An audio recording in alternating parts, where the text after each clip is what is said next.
Scoob! Do you realize where we are? No. Look around, man! The clean, modern aesthetic, the cool blue color palette. We're in IKEA. the Falcon Fury! Did you say IKEA? Nope, I said Falcon Fury, just like you. How's it going out there, everyone, in YouTube world? Oh yeah! Welcome to an all-new movie review, people. So in this movie review, we're going to be discussing the new, amazing Scooby-Doo film. That's right, Scoob. So we're going to be talking about that, a little bit about the people that were involved with it, and all that kind of cool accoutrement, people. So let's get right into this. But before that, if you are been here before, if you have, or this is your first time here, don't forget to hit that subscribe button, people, wherever it may be. Hit that subscribe button so you don't miss this video or the awesome videos I put up. And as always, people, let's go right into this. So welcome to an all-new movie review, people out there in YouTube land and all subsequent social media lands. Welcome. So, like I was saying before, we're going to be discussing and doing a movie review of the film Scoob. So Scoob is an awesome CGI animated film in the Scooby-Doo universe. And we kind of get an idea about Scoob again. We get kind of an introduction to, you know, how him and Shaggy met, how they became best friends, and kind of where Mystery Inc. is at this moment, and kind of giving a Gen Z feel to it too as well, I feel. So Scoob is none other directed by a gentleman known as Tony Servan. Oh yeah. So Tony Servan has been an animation director. He's directed a few films and so forth over the last 30 plus years. Now a couple ones that I know of or I have seen that he's directed is such a film such as the 1996 film, and he was the animation director for this film that Michael Jordan starred in along with Bugs Bunny. And that's right, people, you're welcome to the Space Jam. That's right, people, Space Jam. Oh yeah. Do do do do. I'm gonna fly like an eagle. Oh my gosh, such a great soundtrack. But yes, Tony Servan was the animation director for Space Jam. And Space Jam is such an amazing film, and the animation in it was so amazing for its time. It was so nice to see, you know, Bugs Bunny, Daffy Duck, you know, Sylvester, all those characters kind of get a new revived look. And really, he brought to life such a great and fantastic just animation, you know, film that worked so well with the live action and all that kind of jazz, and just was a really well done. Really enjoyable, and if you haven't seen Space Jam, definitely give it a roll, people. Tony Servan directed the crap out of the animation, people. Now, coming up second of the films that he's directed is another awesome animated film that just actually came out back in 2015, and is a really fun also addition to the Scooby-Doo universe. And that, of course, is the film called Scooby-Doo and Kiss Rock and Roll Mystery. Oh yeah, gonna rock and roll all night and party every day. Oh yeah, Kiss, people. The great Paul Stanley, the great Gene Simmons, the great Tommy Thayer, and you know who else, people. You know who else. Awesome people. But yes, this awesome animated film is just amazing and awesome. And Tony did an amazing job directing it. He gave us lots of great, you know, songs from Kiss, gave us some great animation, great voiceovers by all the guys from Kiss, and just a great all-around, well-done animated film. And this movie was so well conceived and so well directed because, I mean, a lot of the scenes were just so well done, and some great CGI was added to give it a little bit more of a spice and flair, and just gave it a really interesting and fun look. I just thought it was a really well done film, and I thought Tony did an amazing job giving us this great new Scooby-Doo animated film that just rocked, and just was really fun to see Kiss involved with it, and give this this really great anime film. If you haven't seen Scooby-Doo and Kiss Rock and Roll Mystery, definitely check it out, people. It's amazing and worth the watch. Now, when it comes to Tony directing Scoob, I thought he did a really good job. He gave us a really cool new entry into the Scooby-Doo universe, along with some great, you know, just funny one-liners, lots of great writing, and just really well done CGI animation. And I just really enjoyed it because I thought it was really conceived well. The whole idea about Muttley being missing and, Dick Dastardly trying to get him back and trying to steal Scoob to use his DNA because he's an ancestor of this dog that Caesar had, and all this kind of jazz was a really interesting mix. And I thought that Tony did a really amazing job of giving us this really great story and just a really fun and fantastic CGI Scoob outing. Really well done. If you're a big Scooby-Doo fan or if you're a fan of animation, definitely check out Scoob for Tony's directing performance. So this film has an all-star cast of voiceovers in it. And unfortunately, there's only one man that returned from most of the previous Scooby-Doo franchises. And that, of course, is Mr. Frank Welker! Oh yeah, Frank Welker is the man. Absolutely love this man. He's the original, amazing voice of Fred Jones himself. He's also been doing Scooby's voice for the last, I would say, 10 years now. He's been doing the voiceover for it, and he actually ends up doing the voiceover in Scoob for, Scooby-Doo. Frank Welker is the only person from any of the previous Scooby-Doos that is actually did a voice in this film. Everyone else is actual, new actors that are been around, have been doing lots of great movies and lent their voice to this film. Now, a couple films I really enjoyed him that were non-CGI or animation films that he partaked in were a couple of Disney films I really enjoyed. Now, the first one happens to be a 1969 classic starring the great Kurt Russell. And that, of course, is a film called The Computer Wore Tennis Shoes. Oh yeah, Computer Wore Tennis Shoes. Such an amazing Disney film.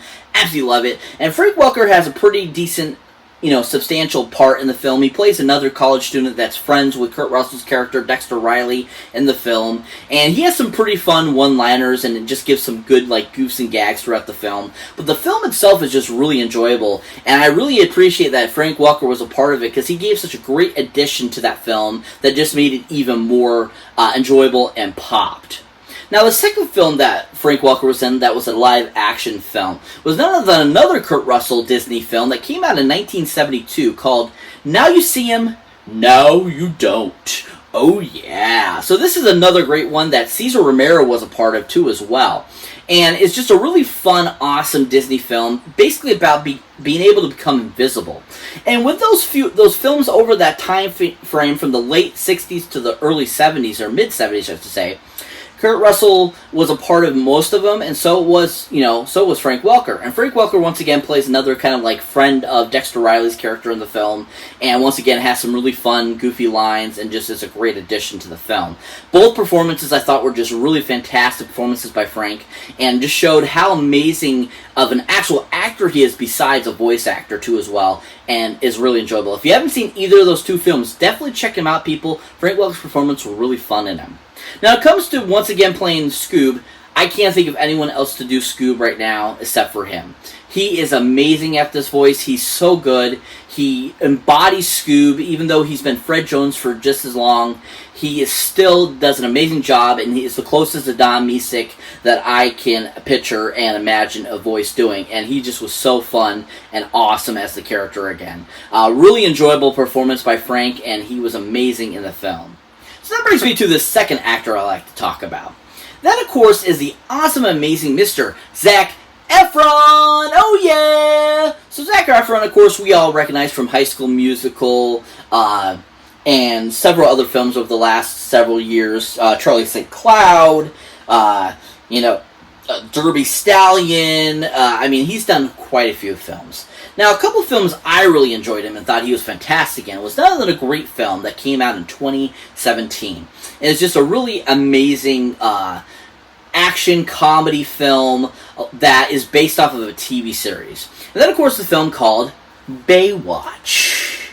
Yeah, Baywatch, people. Baywatch. So Baywatch is just a great, awesome kind of movie adaptation of the TV series with, great talent, included in the film. You got Dwayne "The Rock" Johnson in it. You have just this amazing, fun cast. And Zac Efron was so fun as the character he was in the film.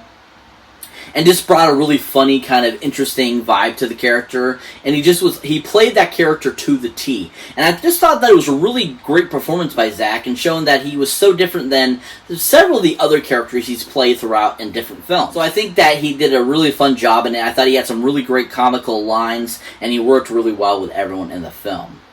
Now, the second film that Zac was in that I really enjoyed is, actually, he played the character twice in 2 films in this series. Now, the original film, I think, is the best of the 2, and he just was really awesome in this series. And that, of course, is the film The Neighbors. Oh, yeah, The Neighbors. So, The Neighbors is a great comedy series that they've made 2 films now that stars Seth Rogen, Zac Efron, one of the Francos, and several other characters. Christopher Platts. You got so many great actors involved with this film. Ike Barinholtz and so forth. But the first film, like I was saying, is just really fun and awesome, and Zac Efron is so amazing in this film. He plays such a great frat kind of character guy that has really no direction or where he wants to go, and he's just coasting. And he just brings to life this character and gives some really great one-liners throughout the film, and just his interactions with Franco and with, everyone that's involved with the film, Rogan and so forth. He just really brings it and just gives us this really hilarious character. I just thought it was a really well-done performance by, Efron, and he did a fantastic job. If you haven't seen Neighbors, definitely check it out for his performance, and also check out Baywatch, too. It's a really great film. Now, it comes to his performance in the Scoob film as Fred Jones. I wasn't too thrilled with it because I think Frank Welker should have done the voice. And I didn't feel very Freddie Jones from Zac Efron's voice. But other than that, it was an okay performance. I thought it was pretty funny, some of the lines he said. I thought he brought some good flavor to it, but at the same time, I still didn't see Fred Jones in the character. Even though Zac Efron's such a great actor. But still, not too bad, not too shabby, and a decent performance. So that brings me to the final actor I like to talk about that does a voice over this film. And that is none other than an amazing man himself that plays Lucius Malfoy in the Harry Potter series. Of course, is Mr. Jason Isaacs! Oh yeah! Absolutely love Jason Isaacs. I think he's an amazing actor, and the fact that he lent his voice to play Dick Dastardly was just fun. Even though he didn't sound anything like Dick Dastardly, he still did a really fantastic job. But a couple of films I really like Jason Isaacs in that I thought he was really good in was none other than a great film that came out in 2002, 2003 era that stars Jennifer Love Hewitt and Jackie Chan. And it's a film called The Tuxedo. Oh yeah, The Tuxedo. Which I think is a very underrated film, and I thought Jason Isaacs was a really awesome in the film. Even though his part wasn't super huge, it still was a pretty main character. And just his idea and his acting ability in the film was just really well done in the scenes he had. And I thought that he played a great spy character and just a really great kind of second, in command to Jackie Chan, and kind of how they bicker off of each other and kind of how they interact was just a really great fit, and I thought Jason did an amazing job as that character. If you haven't seen The Tuxedo, definitely check out Jason Isaacs' performance. He was really fantastic. Now that brings me to the second film Jason was in that I really enjoyed. And that, of course, is a great 2000 film that stars Mel Gibson, Heath Ledger, Jolie Richardson, and just a huge ensemble cast of a great Roland Emmerich film. And that, of course, is a film called The Patriot. Oh yeah, The Patriot. One of Mel Gibson's best frickin' films ever. And frickin' Jason Isaacs plays an amazing evil bad guy in this film. He's so perfect, on point. He is so amazing in this film. And I think it's one of his best films to date. And I think that's this role really showed him to become like who Lucius Malfoy becomes in the film series itself. He just really became that character, embodied it, and he just was so amazing. You really want to hate him, but at the same time, his performance was so amazing, you want to love him. He just was so fantastic in this role. If you haven't seen The Patriot, definitely check out Jason Isaacs' performance in it. It's one of his best of his career. He's amazing and awesome in this role, and perfect, on-point, evil bad guy. Now, like I was saying, I thought that, even though he didn't sound like Dick Dastardly, Jason Isaacs, he still did a great job of being Dick Dastardly. I love the confidence and I love the presentation that he brought to the character. He gave this kind of fun new version of Dick Dastardly. And even though, like I said, the voice wasn't on, it still was just perfect and wonderful for that character. And I thought that he just was so amazing as the character. If you're a big Jason X fan, definitely check out Scoob for his performance as Dick Dastardly. He was amazing. So if you're not familiar with what Scoob is about, basically the premise of the story is, it starts out with Scoob and Shaggy first meeting when they're kids, and basically how they start their friendship and how they end up becoming friends with Mr. Inc. and kind of them becoming the Mr. Inc. they are today. And it's kind of been modernized, and it's about modernization and kind of working with Gen Z and how it shows them kind of going on and having to deal with this new threat that they end up encountering, who is Dick Dastardly. And basically the movie's about them trying to keep Scoob safe, kind of interacting with this other superhero in the film, Blue Falcon, and kind of how they all intertwine and interconnect, and how they have to basically become one again and, you know, become who they are. And it's just basically this great Scooby-Doo film that was just really fantastic and really well done. Really amazingly done, like I said, just really fun. Mark Wahlberg does a voice in it, and he's absolutely freaking hilarious. One of the best parts of the film. If you haven't seen Scoob, definitely check it out, people. It's worth the watch. So that's it for this movie review, guys. As always, thank you for watching, thank you for liking, and also thank you for being a subscriber. And if you have been here before and haven't been here before, keep your eyes out for any older, newer videos you might not have seen mine yet. And as always, people, check out the Awesome Horror Packers, a great subscription service that comes right to your door of great horror films. You can either get 4 Blu-rays or 4 DVDs for a great low price. If that's something that interests you and you want to check it out, go ahead and check out that link down below. And also, there's a link in there that'll get you a discount on your first month if you're a new-time subscriber. That's right. Discount. And as always, people, catch you in the next one.